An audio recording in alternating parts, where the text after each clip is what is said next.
Today's Bible story is the parable of the talents from Matthew chapter 25.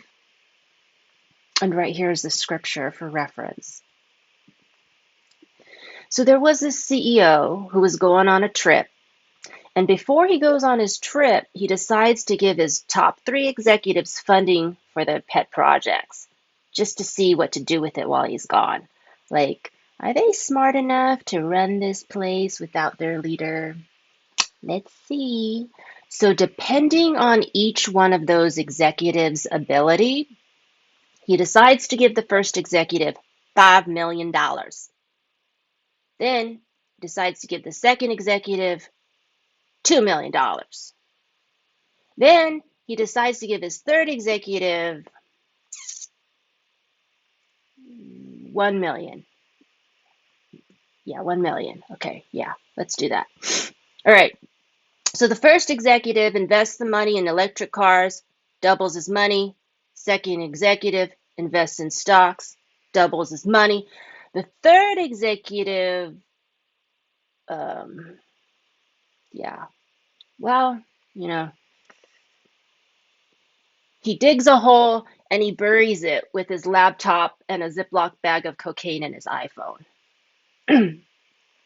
So then, oh, yeah. So the CEO comes back from his trip, and he asks him, "Hey, what'd you do with the funding I gave you?" The first executive's like, "I doubled it."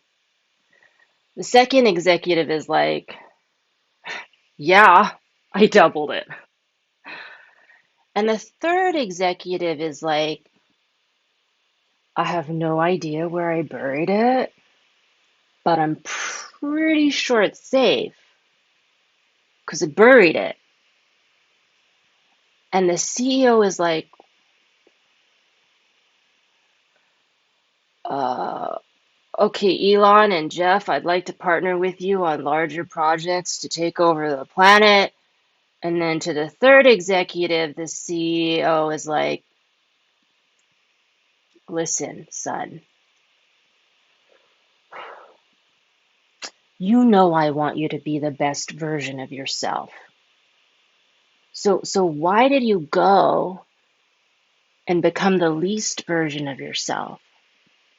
Like, you played it safe. You didn't take any risks." And the third executive, he points to the tabloid news and he goes, "Hey, hey, hey, your first and executive executives, they have to pay the price for taking risks. I mean, you look at them.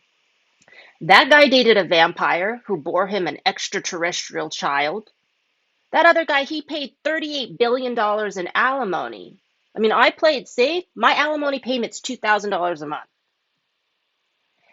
And the CEO is like, "Because you date strippers.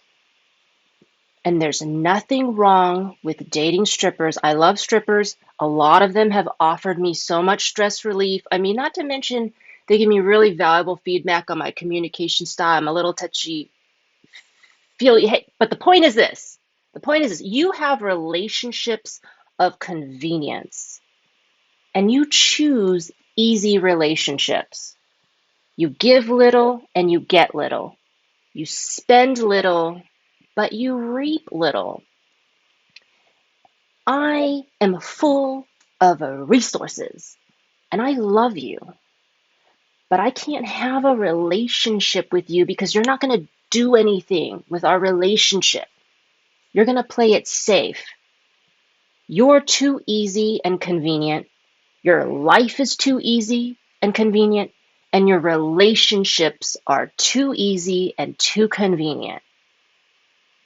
And the third executive's like, "You want me to go out and have a vampire child?" And the CEO is like, "They can do that because their relationships, like their investments, are not hidden, easy, and convenient. They're public, difficult, and hard work.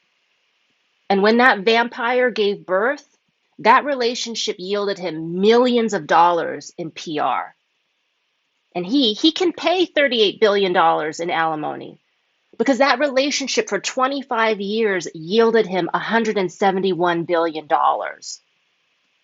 But your relationships, they don't yield you anything. They don't give you anything. They take from you because you're so afraid of more being taken from you. You play it safe and hide. You don't want to get hurt, so you pick relationships where you don't have to grow. And those guys pick relationships that force them to become the best version of themselves. You pick relationships that allow you to be a crappy version of yourself.